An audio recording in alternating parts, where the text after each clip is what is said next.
Hello everybody, my name is Kyle and welcome back to another video. Today in this one is going to be another card analysis video, and in this one it's going to be on the new TCG exclusive archetype that's coming out of Supreme Darkness, and that is Mitsurugi. I'm definitely mispronouncing that name for sure, but we're going to roll with it. So in this video, the first initial portion of the video is going to be my live reactions to the cards. I was watching the stream, so I'll be reacting to those cards live. That's going to be the first part of the video, and near the end of the video, I'm going to give you my final thoughts after looking and understanding the cards a little bit more, and then looking at other support cards that can go with it. I give you my final thoughts on that as well. So without further ado, let's get straight into the video. Okay, cool. Live reaction. Okay. So it's called Mitsurugi no Mikato. Okay, I'm just gonna butcher these names. So I'm just gonna call them probably what their colors are. So the purple one, what does this one do? So if this card is normal or special, or if this card is tributed, you can target the archetype card in your graveyard or banishment, except itself, add it to your hand. And if another reptile you control would be destroyed by battle or card effect, you contribute this card instead. So it can just add from grave or banish, so it has to have some sort of... Oh, that seems a little weird. It has to have already a little bit of like set up in the graveyard to do something, but okay, hopefully something else can do something with that. If this card is normal or special summon, the fire one here. If this card is normal or special summon, or if a card is tributed, you can add one, make it the archetype spell trap from your deck to your hand. Then if another reptile monster you control would be destroyed by battle or card effect, you contribute this card instead. Okay, that's not terrible. Okay, what... Let me rewind. Let me reread that again. So this can add a spell trap on normal or if a card is tributed. I guess ritual archetype. I guess that will happen a lot, I guess. Okay, ritual monsters. So again, not going to try to pronounce the name here. So we're going to go off the left one here, the dark one. You can ritual summon this card using the ritual spell that we'll probably get to in just 1 second. If this card is special summon, you can destroy all monsters your opponent controls. That is very good. So there has to be a way to at least ritual summon on your opponent's turn, and then when your opponent activates a card or effect, quick effect, you can activate this effect. Your opponent discards one card, or that effect is negated. Okay, that's like a whatever effect. Like, I'd rather it just be a negation, to be honest with you, but that's okay. If this card is tributed, add the archetype card from your deck to your hand, except for itself, and then you can special summon this card. Now, that's if it's already properly summoned, I'm assuming. That's an optional effect, so that's not terrible. Okay, so you're probably going to want to play a lot of tribute cards as well with this. So, okay, effect. I like the top effect where you can nuke the entire field or all monsters, which is cool. Okay, the fire one on the right side here. You can ritual summon this card with, obviously, the ritual spell. If your opponent special summons a monster, except during the damage step, you can target one reptile monster in your graveyard, except for this card, special summon him. That could be cool. You would have to look at the entire reptile kind of pool for it, because there's probably some good ones, but yeah, that's fine. You can only activate this effect once per chain. What? This is a once per chain effect? Okay, that's something. Okay, I think that's a once per chain effect. That's actually not that bad, I guess. And then if this card is tributed, you can add the archetype card from your deck to your hand, except for itself. Then you can special summon this card. Okay, that's whatever. And you can only use this effect once per turn. So again, the special summon, it has to be properly summoned first before you can do that. But that's still not terrible, because at least you still get the search first. So that's okay. This card's cool. The once per chain effect, I think, is pretty broken. So I guess that's something. Okay, 3 new cards here. So we have a quick play spell. When you activate this card, you can also tribute one reptile monster from your hand or field and apply one of these effects. Or if you tributed a monster at activation, you can apply both effects in sequence. You can add one sorry, I'm just going to mispronounce the names. Add one of the monsters from your deck to hand. Then, or take 800 damage. Then you can special summon one monster from your hand or graveyard, but it cannot attack directly. Or you can get both effects if you did tribute a guy. That's okay. I guess it's a search. That's not terrible. I'll take that. That's fine. Okay, time for the ritual spell. This card can be used to ritual summon any reptile ritual monster. Activate one of these effects, but you can only use each effect once per turn. So, ritual summon one reptile monster by tributing reptile monster from your hand or field whose total level equals the less. Okay, that's whatever, just typical ritual summon shit. Or you can ritual summon one reptile ritual monster from your hand by triggering up to 2 reptile monsters from your hand deck. There we go. That was something I was looking for. I'm like, okay, so they're getting a ritual spell that contribute from deck. Basically just a brand infusion. You still have to have the ritual monster in hand to do so, but it looks like they have 20 ways to search it, which is fine. Yeah, that's still really, really good. but it has to equal the level of the ritual monster. So you can't exceed it. It has to be the exact. That's fine. Still being able to tribute it from deck is what's going to make it worth it. So that's really, really good. Now for the trap here, the Great Purification. When your opponent activates a card or effect, tribute a level 5 or higher reptile monster, negate that effect. If you do, destroy that card. Okay, that's cool. That's a negate. That works. That's an omni-negate, actually, as well. You can banish this card from your graveyard, then target one reptile monster in your graveyard, special summon it. And if you do, tribute one other monster you control. Okay, that's... Wait, well, hold up. Let me read that again. Banish this card from your graveyard, target a reptile monster in your graveyard, special summon it. If you do, tribute another monster you control. Is the ritual monster on ritual summon or is it on special summon?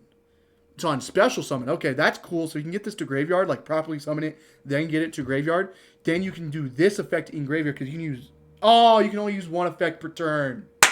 God damn it. Why not just make both effects per turn? That's annoying as fuck.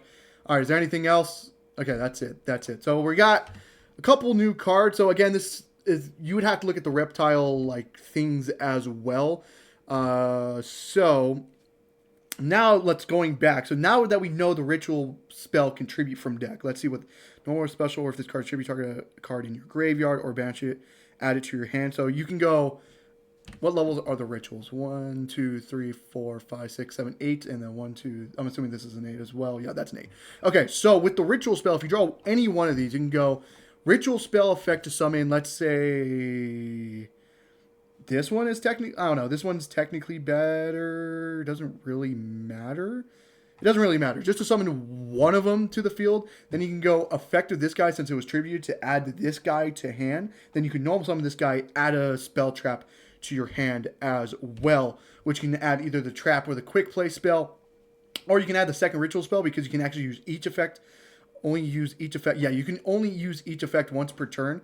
So you can, I'm assuming you can activate the second one to do another ritual summon if you want to as well. Let me see.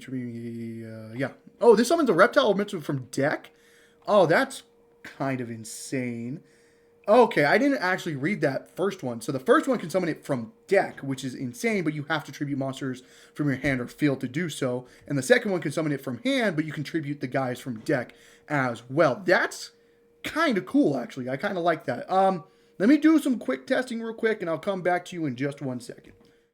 Alrighty, so after taking about an hour of like looking at the cards, looking at like the reptile pool and stuff like that, this is the kind of idea I have in my thoughts with the deck as well. So I'm going to start off with my thoughts on the initial just engine of this archetype.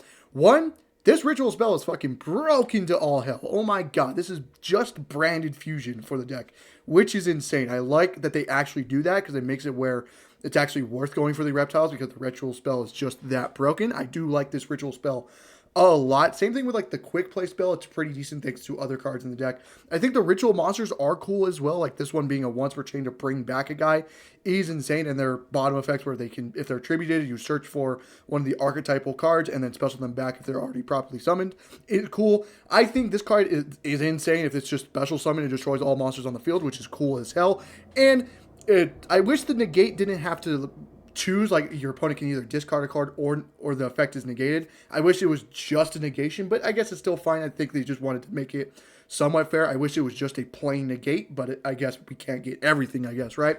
This is insane because it's just a way to get to the ritual spell, which is insane, or the quick play if you want to do the quick play instead as well. But I think this card is really cool. I think this card is the worst card in the archetype. This card fucking sucks.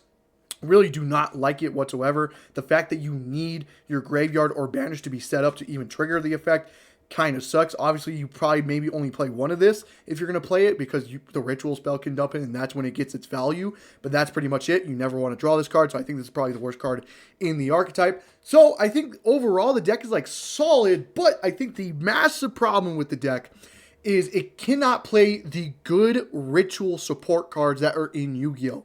It can't play something like Preparation of Rites because these are level 8s, so they can't be searched by Preparation of Rites, which I don't even think you would play Preparation of Rites. The big one I wish it could play is Pre-Preparation of Rites. I think wish it could play that, but obviously the ritual spell doesn't mention either of these ritual monsters, which is unfortunate, and that's the reason why you can't play Pre-Preparation of Rites. if it was able to play Preparation of Rites, it would be fucking insane. But you can't do that. You can't play things like Diviner or Manjus or any of that because they're not reptiles. Because the ritual spell has to tribute reptiles for the effect, which sucks. But like, they're still somewhat playable. Don't get me wrong. But you probably want to do other normal summons instead.